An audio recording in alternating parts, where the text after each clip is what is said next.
மறுநாள் இரவு 7 மணி அளவிலே சென்னை கடற்கரை நிலையத்தை வண்டி அடைந்தது. நீண்ட பிரயாணத்தினால் அலுத்துவிட்ட பயணியர்கள் அவரவர் மூட்டைகளுடன் அடித்து புரட்டி கொண்டு அவசரமாக இறங்கினர். ரங்கையா கைகுவித்து வணங்கிவிட்டு விரைவாக தமது குடும்பத்துடன் கூட்டத்திலே மறைந்துவிட்டார். சரோஜா தன் கணவரை கண்டதும் பல ஆண்டுகள் பிரிந்து விட்டதைப் போன்றதொரு தவிப்புடன் அவசரமாக விடைபெற்று கொண்டு பறந்து விட்டாள். மரகதத்தை வரவேற்க தம்பி வந்ததால் மகிழ்வோடு அவளும் நகர்ந்து விட்டாள். டாக்டர் ரேவதியின் மகனும் மருமகளும் காருடன் வந்திருந்தனர். ஆனால் அவள் கோஷ்டியின் தலைவியாயிற்றே. அவசரப்படாமல் பொறுப்புணர்வு நிறைந்த டாக்டராக நோய்வாய்ப்பட்டிருக்கும் நீலுவையும் அதனுடைய கடுமையின் அளவு தெரியாத சீதாவையும் விட்டுப்போக மனமின்றி நின்று கொண்டிருந்தாள். நீலு மெல்ல இறங்கி வந்தான். அவனது கையை ஆதரவுடன் பிடித்து கொண்டு அவனது மூட்டைகளையும் தூக்கி கொண்டு சீதா வெளியே வந்தாள். அவளுக்காக வீட்டில் இருந்த டிரைவர் காருடன் வந்திருந்தான். அவள் எதிர்பார்த்தபடியே அவளை வரவேற்க யாருமே வந்திருக்கவில்லை. அதை ஊகித்த டிரைவர் முந்திக் கொண்டான். திலீப் ஐயாவும் ரதி அம்மாவும் சினிமாவுக்கு போயிருக்காங்க என்றான். என்றாள் அவள். ஐயா பிஸ்னஸ் மீட்டிங்கிலிருந்து இன்னும் வரல அம்மா. அமெரிக்கா போகிற தங்கச்சி மகனை வழி அனுப்ப விமானம் நிலையத்திற்கு போயிருக்காங்க என்றான். சீதா மௌனமாக தலையாட்டினாள். அவள் அமைதி இல்லாமல் தவித்த அந்த பழைய மனநிலையில் இருந்திருந்தால் யாரும் தன்னை வரவேற்க வரவில்லை என்று ஆதங்கப்பட்டிருப்பாள். தன்னை பற்றி அன்போடு சிந்திக்கும் ஒரு நண்பன் அருகில் இருக்கும் பொழுது அவளுக்கு அவர்களது அசட்டை மனதை உறுத்தவில்லை. காரின் கதவை திறந்து நீலுவை பின் ஆசனத்தில் உட்கார வைக்க விரும்பிய பொழுது ரேவதி அருகில் விரைந்து வந்தாள். சீதா, இந்த காரில் நானும் உன்னோடு வருகிறேன். நேரே நம் நீலுவை கொண்டு சுயம்பு தனியார் மருத்துவமனையில் அனுமதித்து விடுவோம். அவருக்கு இப்பொழுது நல்ல வைத்தியமும் பாதுகாப்பான பணிவிடையும் தேவை என்றாள். என்ன சொல்ற கேட்டாள். சீதா பிடிவாதமாக இருந்தாள். நீலு இனி என் வீட்டில்தான் இருக்கப் போகிறான். எத்தனை நோயாக இருந்தாலும் தகுந்த வைத்தியம் செய்ய டாக்டர் நீங்கள் இருக்கீங்க. பணிவிடை செய்ய பொறுப்பாக நல்லா கவனிச்சிக்க நான் இருக்கேன். அனாதையாட்டம் அவனை ஆஸ்பத்திரியில் தங்க அனுமதிக்க மாட்டேன். உங்களுக்கு மீறிய கேஸாக இருந்தால் ஸ்பெஷலிஸ்ட்டுகளை கூப்பிட்டு பார்க்க ஏற்பாடு செய்திடலாம். பணத்தை பற்றி கவலைப்பட வேண்டாம். அவனுக்கு இல்லாத பணம் இங்கே யாருக்கும் தேவையில்லை முடிவாக கூறிவிட்டாள். ரேவதி முடிவில் ஒப்புக்கொண்டாள். அன்று இரவு கீழே இருந்து பெரியதொரு படுக்கை அறையில் கட்டிலின் மீதிருந்த மிருதுவான படுக்கையில் அவனை படுக்க வைத்தாள். ரேவதி ஏற்பாடு செய்திருந்த நர்ஸ் உடலை துடைத்து சுத்தப்படுத்தி சுத்தமானதொரு மெல்லிய துணியை வேட்டியாக கட்டிவிட்டு போர்த்தி விட்டிருந்தாள். ரேவதி தேவையான மருந்துகளை ஊசியின் மூலம் செலுத்தினாள். சீதாவின் பிரயாண களைப்பு தீரும் வரை நர்ஸ் கவனித்து கொள்ளட்டும் என வற்புறுத்தலாக கூறிவிட்டு சென்றாள். இரவு வெகுநேரம் சென்ற பின்னர்தான் மற்ற எல்லோரும் வீடு திரும்பி இருந்தனர். மறுநாள் காலை ஆஃபீஸிற்கு கிளம்ப கீழே இறங்கிய பொழுதுதான் மித்ரன் கவனித்தான். பூஜை அறை பக்கத்து அறையில் தாடியும் மீசையுமாக இருந்த அந்த கிழவன் யார் அந்த வேண்டாத விருந்தாளி? அவனுக்கு எரிச்சலாக வந்தது. காஃபி சாப்பிட சாப்பாட்டு அறையில் யாவரும் உட்கார்ந்த பொழுதுதான் சீதா சொன்னாள். நான் ஒரு 10 நாளாக ஆஃபீஸ் தொழிற்சாலைக்கு எங்கேயும் வரமாட்டேன். எனக்கு வீட்டோடு இருந்து நீலுவை கவனிக்கணும். நீலுவா? ஆத்திரமாக ஓங்கி ஒலித்த அவன் குரல். கிராமத்தில் எங்கள் பக்கத்து வீட்டுக்காரன். வெகு நாளாக சிநேகிதம். உறவு விட்டு போகலாம், ஆனால் சிநேகிதம் அருந்து போகக்கூடாது. அவனுக்கு உடம்பு சரியில்லை. இங்கேயே வச்சு கவனிச்சுக்கிறேன்னு நான் முடிவு பண்ணியிருக்கேன் என்றாள். மித்திரன் பற்களை கடித்தான். மனைவியை அர்த்த பாவத்துடன் பார்த்தான். அதுக்கு வீட்டில் எதுக்கு வச்சிருப்பாக்கணும்? ஆஸ்பத்திரி இருக்கே, தாராளமாக கவனிக்கலாமே. அத்தையை ஏளனமாக வெறித்தான். இந்த வீடு என் வரைக்கும் வீடாகவே இருந்ததில்லை. இப்போ ஆஸ்பத்திரியா மாறினா ஒன்றும் கெட்டு போயிடாது. மேலும் என் பிரச்சனைகளை பற்றி மற்றவர்கள்கிட்ட விவரிக்க எனக்கு பொழுதில்லை. ஆஃபீஸில் நான் கவனிக்க வேண்டிய ஃபைல்களை மேனேஜர் இங்கே எடுத்து வரட்டும். நான் இல்லாமல் ஒன்றும் குடி மூழ்கிடாது என்றாள். உங்க இஷ்டம் கூறிவிட்டு அவன் எழுந்தான். தன் பிரீஃப் கேஸுடன் புறப்பட்டான். விடுக்கென்று எழுந்த லலிதா சீதாவிடம் எதுவும் பேசாது மாடிக்கு போய்விட்டாள். திலீப்பும் ரதியும் அந்த திருவென விழித்து கொண்டு மெல்ல நழுவினர். ஒரு வார காலம் ஓடிச் சென்றது. டாக்டர் ரேவதி அன்றாடம் 2 வேளைகள் வந்து நோயாளியை கவனித்தாள். 2 ஸ்பெஷலிஸ்டுகளை வரவழைத்து அவனை பரிசோதிக்க ஏற்பாடு செய்தாள் சீதா. ஓயாமல் அயராமல் அலுப்பையும் பாராமல் வெறுக்காமல் பணிவிடை புரிந்தாள். தாடியும் மீசையும் அழுக்கு பிடித்த பிச்சைக்காரனைப் போல் இருந்த நீலு இப்பொழுது முற்றிலும் புதியதொரு மனிதனாகி விட்டிருந்தான். தோளில் விழுந்த பரட்டை முடி சீராக வெட்டப்பட்டிருந்தது. தாடி மீசை மழிக்கப்பட்டு சுத்தமாக இருந்தது. அவனுக்கென்றதொரு சீதா தருவித்த புதிய ஜிப்பா வேஷ்டி இஸ்திரி மடிப்புடன் இருந்தது. வெள்ளை வெளேன் என்று படுக்கை விரிப்பின் மீது உட்கார்ந்தபடி அங்கிருந்த பத்திரிகையை புரட்டிய நிலையில் அவன் அந்த பெரிய பங்களாவின் எஜமான் போல் கம்பீரமாகத்தான் அவன் அந்த வயதிலும் இருந்தான். அன்று காலை சீதா அவனுக்காக தயாரித்த ஓட்ஸ் கஞ்சியை டம்ளரில் ஊற்றி எடுத்துக்கொண்டு வந்தாள். நீலு வழக்கம் போல் அதை வாங்கி குடித்துவிட்டு துண்டால் துடைத்து கொண்டான். பத்திரிகையை மடித்து வைத்தான். தொண்டையை கனைத்து கொண்டான். சீதா, என் உடம்பு இப்போது நன்னா தேறிடுது.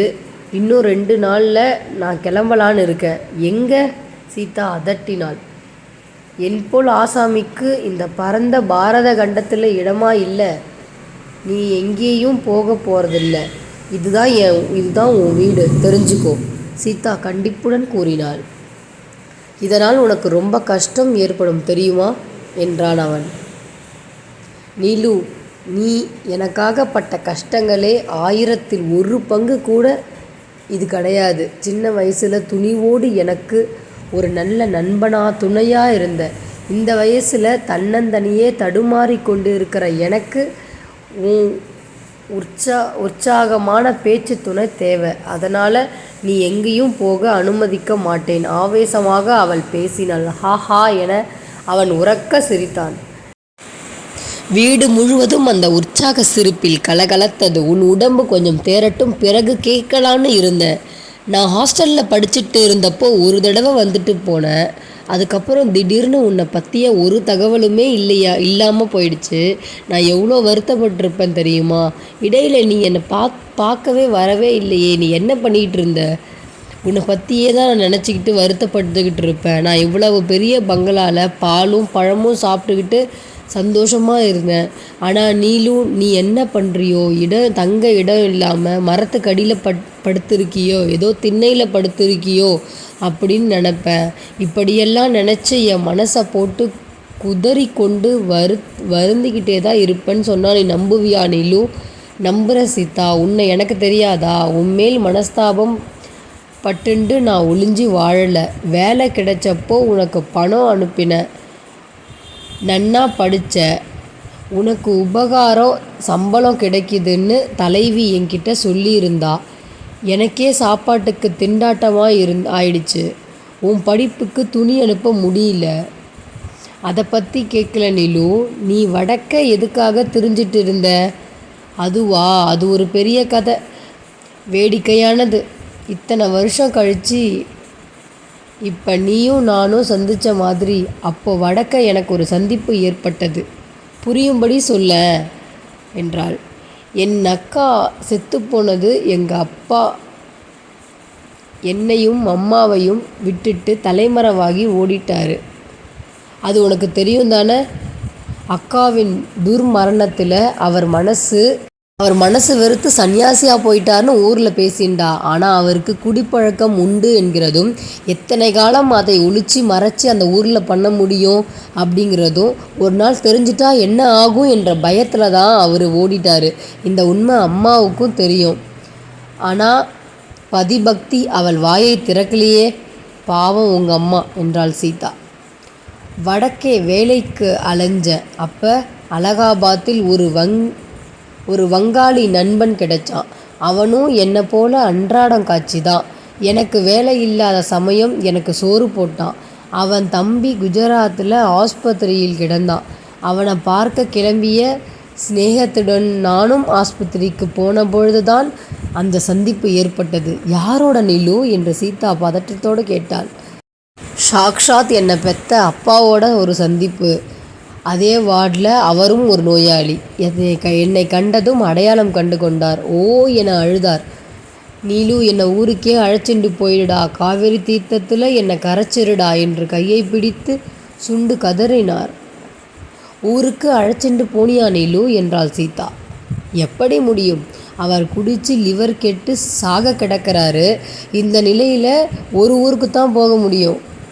அலகாபாத்துக்கு வந்துட்டு காவேரியை பற்றி ஏன் நினைக்கணும்? திரிவேணி சங்கமத்தில் புண்ணியம் சேஸ்திரத்திலே ஊரில் தான் அவர் முடிவுன்னு புரிஞ்சிடுது.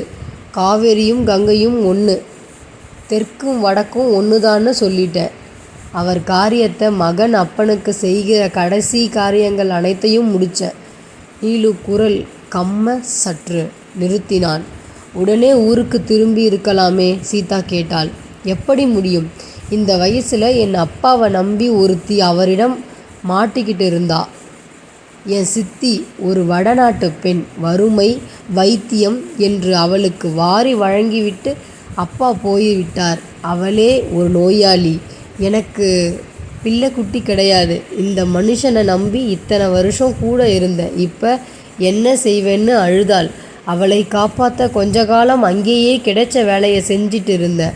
அவள் காலம் முடிஞ்சதும் கிளம்பினேன் ஊருக்கு. அம்மாவை பார்த்தியா? எப்படி இருந்தாள்? அவளோடு கேட்டாள் சீதா. அவளுக்கும் கொல்லி போடத்தான் போனேன். அம்மாவும் உடம்பு சரியில்லாமல் இருந்தா. தகவல் கிடைச்சது. உடனே பார்க்கணும்னு தோணித்து. படுத்த படுக்கையாக நாதியத்து கிடந்த அவளை பார்த்ததும் என் மனசெல்லாம் வலிச்சுது. ஆனால் பாவம், அவளுக்கு என் மேலே துளி கூட கோபம் இல்லை. உன் தாயார் கள்ளம் கபடமற்ற வெகுளியாச்சே, தெரியுமே. கழுத்தில் இருந்த சங்கிலியை எடுத்துண்டு கூட கோவிச்சிக்கலையே. விவரம் தெரிஞ்சு அம்மா என்ன சொன்னா தெரியுமா?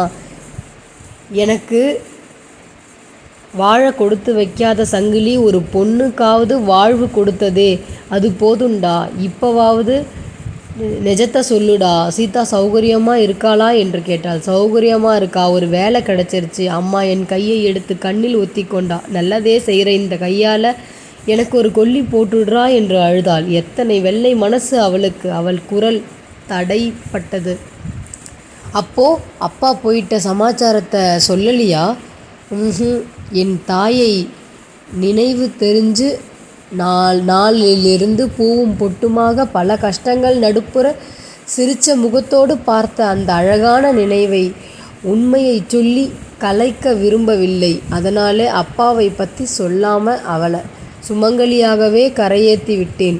மஞ்சளும் குங்குமமாக போயிட்டா. சீதா நெகிழ்ந்தாள். ஆனால் ஊருக்கு தெரிஞ்சு விட்டிருந்ததா என்று கேட்டாள்.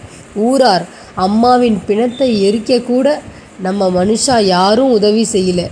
நான் தான் அயோக்கியனாச்சே. கட்டுப்பாடாக உங்கள் அப்பா உட்பட வரல. அதனால் என்ன? குடியான தெருவில் என் சிநேகிதர பசங்களோட சேர்ந்துக்கிட்டு சிவப்பு ஜில்லா துணி போட்டு மூடி பூமாலை மஞ்சள் குங்குமத்தோடு அம்மாவை ஜம்முன்னு எடுத்துட்டு போயிட்டேன். அப்படியே காவிரியில் தலை முழுகின அந்த ஊருக்கு முழுக்கு போட்டேன். 2வது தடவையாக. சீதா லேசாக விம்மினாள். அலமேலுவின் முடிவு அவளை பாதித்திருந்தது. நாங்கள் இருந்த வீடு கூட எங்கள் மாமாவோடது தான். அவள் புரிஞ்சிட்டா. அப்புறம் என்ன ஆகாயமே கூரை, பூமியே வீடுன்னு வாழ்ந்துட்டேன். ஆமாம், அந்த கடைக்காரன் மண்மாட் நிலையத்தில் ரொம்ப ஸ்நேகமோ திடீரென நினைவு வந்ததாக கேட்டாள் சீதா.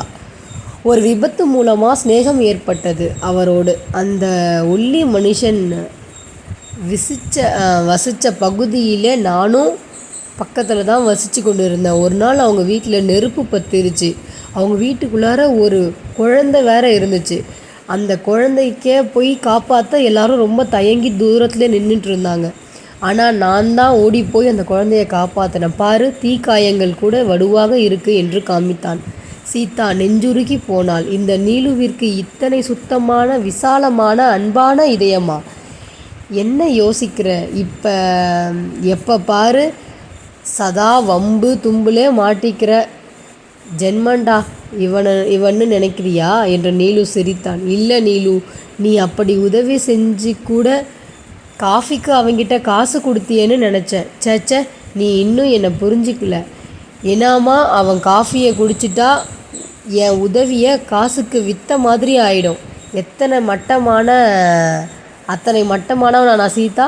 நீலு புன்னகை செய்தான். நீ எப்படிப்பட்டவன்னு தெரியும். இப்போ நீ இதெல்லாம் சொன்னது நீ என் கண்ணுக்கு முன்னாடி எப்படி தெரியுமா? மீசை தாடி எல்லாம் இல்லாமல் வெள்ளை சொக்காய் போட்டுண்டு நீலு கள்ளமற்று சிரித்தான்.